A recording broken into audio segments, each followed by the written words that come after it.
Buffalo Nickel album, 2 Jefferson Nickel albums, Canadian Nickel album, and a box of nickels.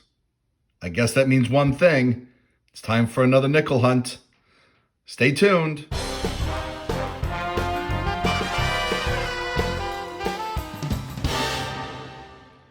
Hey collectors, thanks for watching. I'm the Collector of Coins. If you haven't subscribed, I hope that you will consider subscribing right now.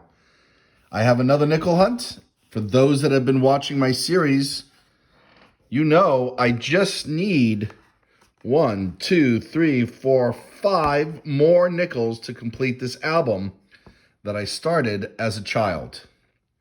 We found one in the last hunt. Will we find one more in this one? We need a couple of key dates, semi-key dates.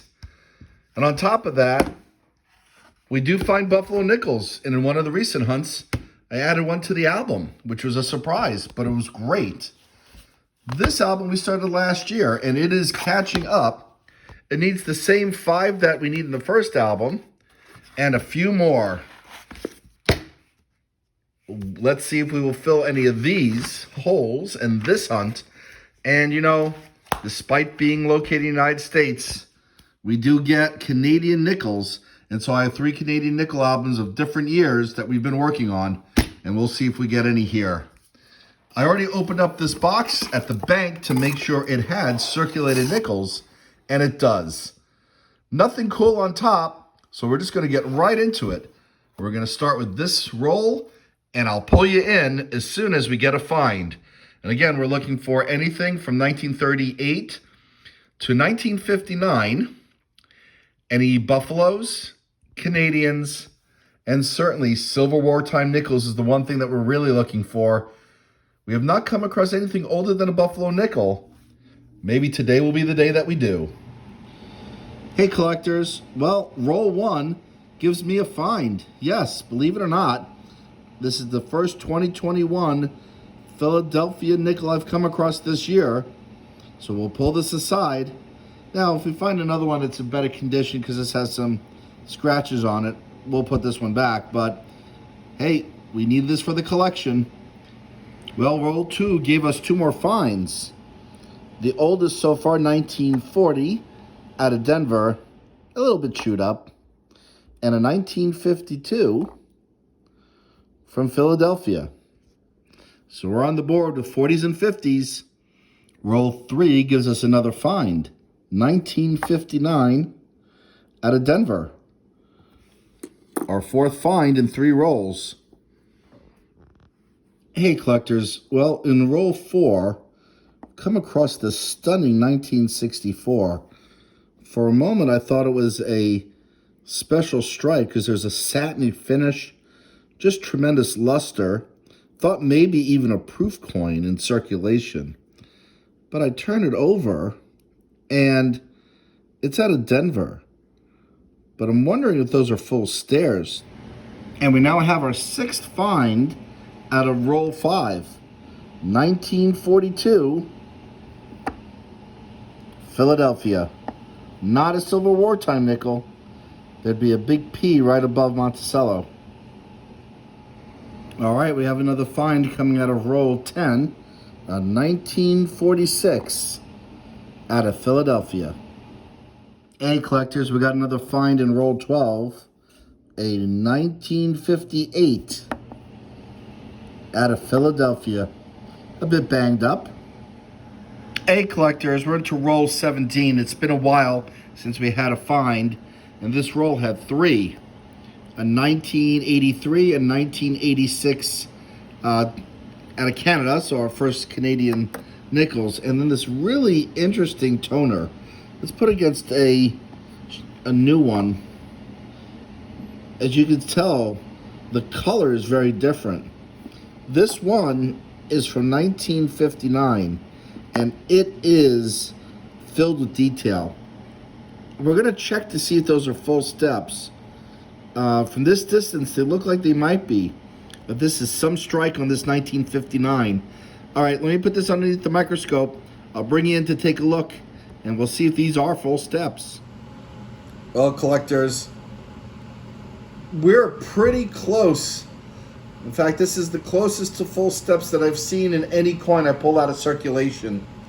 I'm not going to say full steps for sure because you can see some areas where you don't see the detail of the steps, but it's awfully close. This is some strike on this toner. I'll pull this aside because I think this is a pretty interesting find. And it is from 1959, and we're going to keep looking for other goodies. Hey collectors, roll 14 had another foreign coin. Ein Krona Island. This is Iceland, 2011. This is the second one I've come across. Salmon is on the back. I had to look this coin up, even when I found it the last time because I hadn't recognized it. But it's definitely Icelandic and our third foreign of the hunt. Hey collectors, roll 20 gives us two more finds, both from the 50s.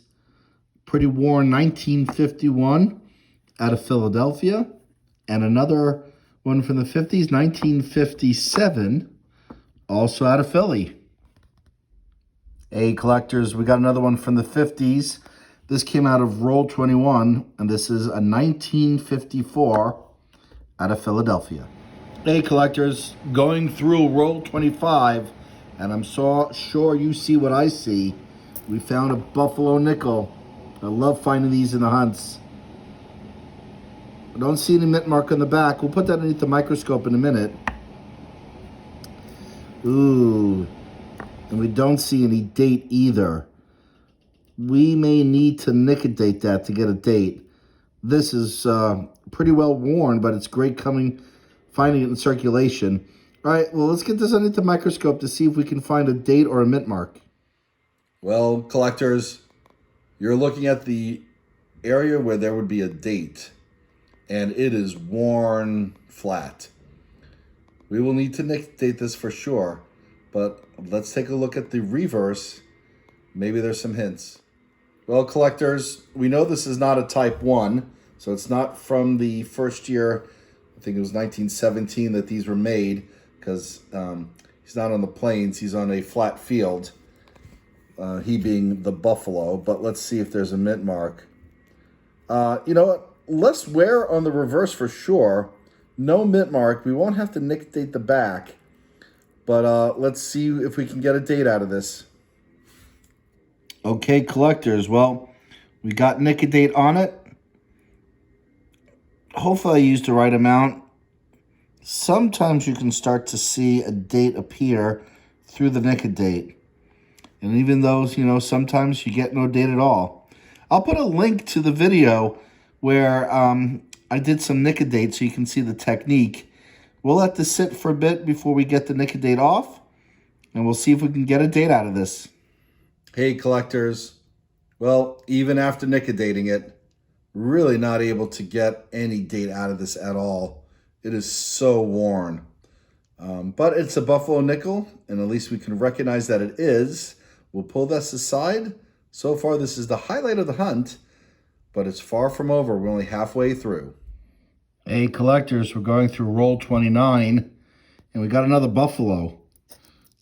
It's not often that I've found two Buffaloes in one hunt. Wow, very worn. Going to be hard to see if there's a mint mark. And that date's very worn as well. All right, well, you know the drill. We'll put this underneath the microscope, and if we need the nicodate, we will nicodate it. Here we have the reverse, and no mint mark. Let's check out the obverse for a date. And not surprisingly, I'm not really seeing a date, so we're back to the nicodate.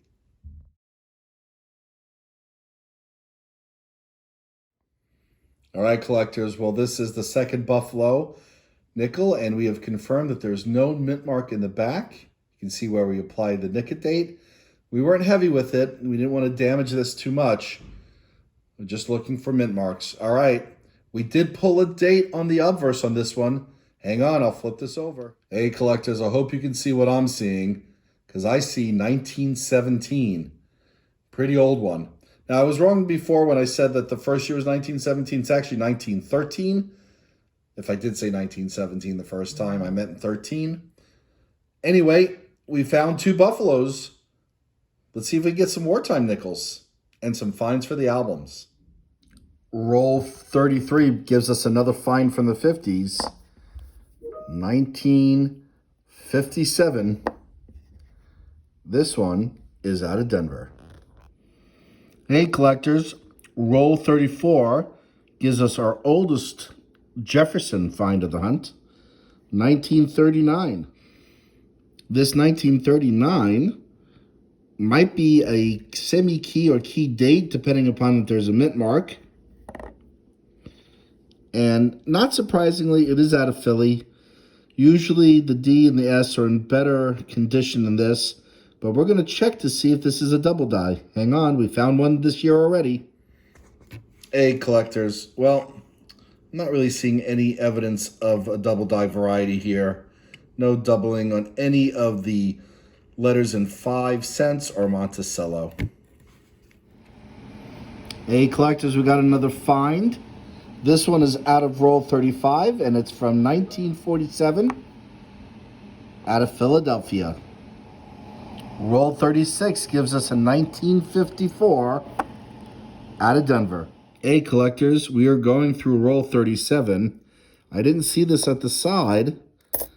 However, we got a silver wartime nickel. And this one is out of San Francisco. And we don't come across a lot of these. Let's take a look at the year. 1943S.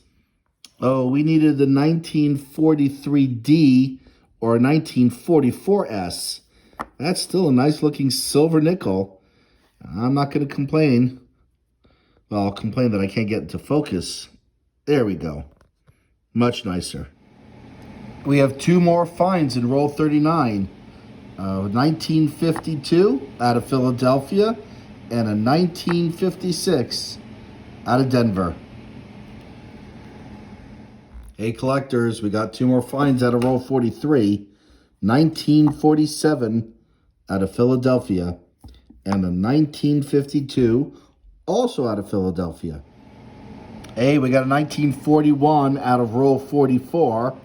It's a bit beat up, and it is from Philadelphia.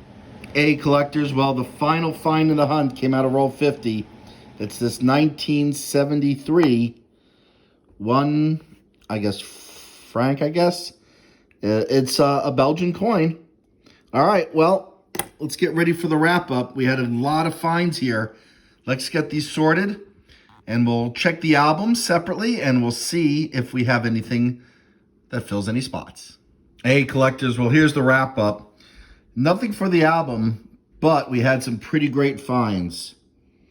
A 1917 Buffalo nickel, which we had a nickel date. And looky, the other one that we had found, nickel date, finally revealed a 1914. Pretty old Buffaloes. And we got a silver nickel to boot, 1943, San Francisco. On top of that, we had a number of finds from the 40s and 50s.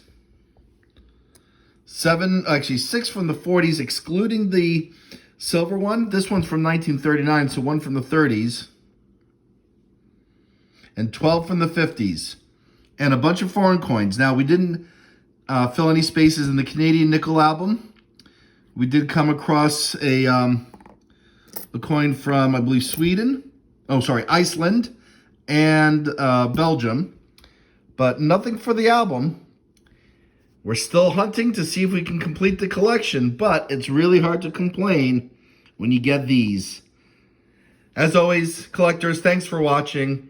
Please remember to subscribe, and happy collecting.